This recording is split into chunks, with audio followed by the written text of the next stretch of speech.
Hey, we're going to take two. I recorded this and I actually didn't have the recorder going, so here we go again.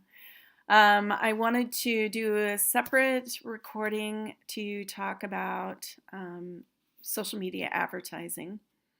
I think that we have all noticed that there is a lot more um, noise going on in our social feeds because of social media ads.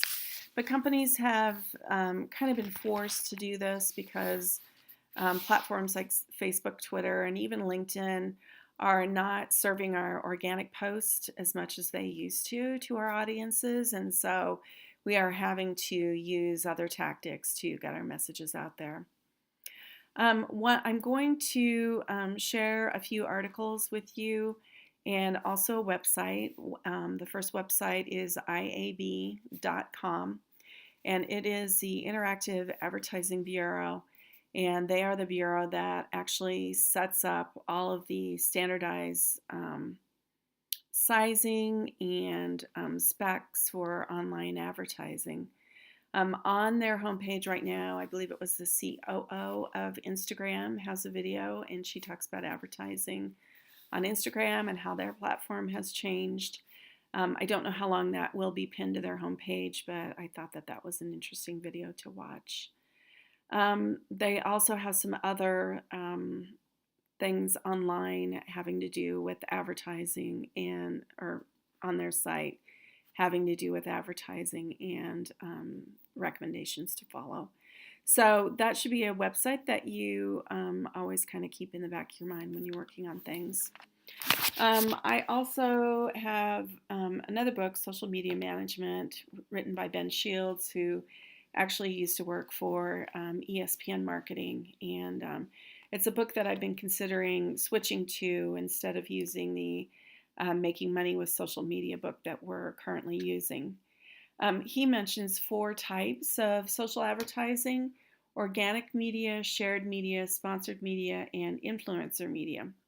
Organic media, of course, is what we're already doing. We're posting things on our platforms and just hoping, crossing our fingers, that they are getting sent out to the audience that has already liked our page.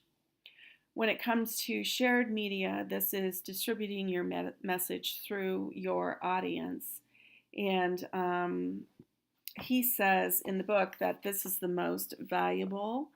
People are more likely to trust recommendations from friends or people they know than from formal brand communications. Um, so getting people that like our brands on social media to repost things that we've done. I know I've done that. I follow Orvis Fishing, and they occasionally post some really cool fishing videos, and I've reposted those on my Facebook page. So I think finding those people that are huge fans of your brand and actually putting content on your page that they find valuable and sharing is a really good advertising tactic. After shared media is sponsored media, which is using paid advertising products and services. And I think that's mostly what we wanted to talk about here. So, sponsored media would be boosting a post, it would be creating an ad post on Twitter or Facebook and actually putting some money behind that post. I know with the jewelry company that I work with in New York City, and I think I've mentioned this before, but um, you know, we know that there are certain holidays that people are looking for jewelry, like Christmas and Valentine's Day and Mother's Day. So we actually try to put together a paid advertisement during those times.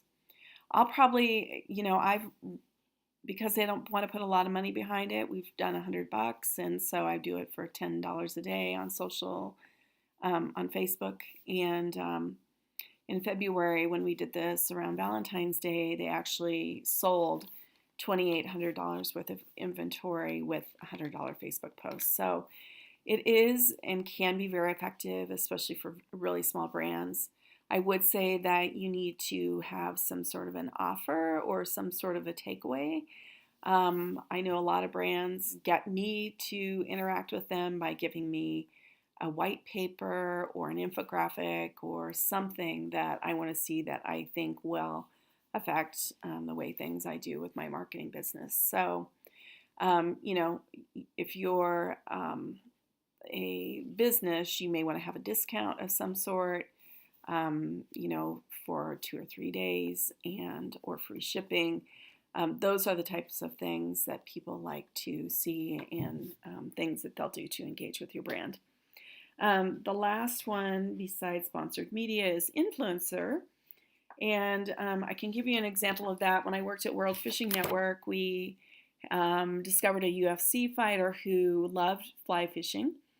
And we sponsored him, and he actually had a match or a fight where he was on pay-per-view, which meant millions and millions of people watching this fight. We had him wear one of our branded network shirts, and we came in on Monday after the fight on Saturday, and our store was sold out of the shirts because Mike Pyle had worn our shirt walking into the ring before his fight. So anytime you have an influencer like that, that can help you or help you build your brand.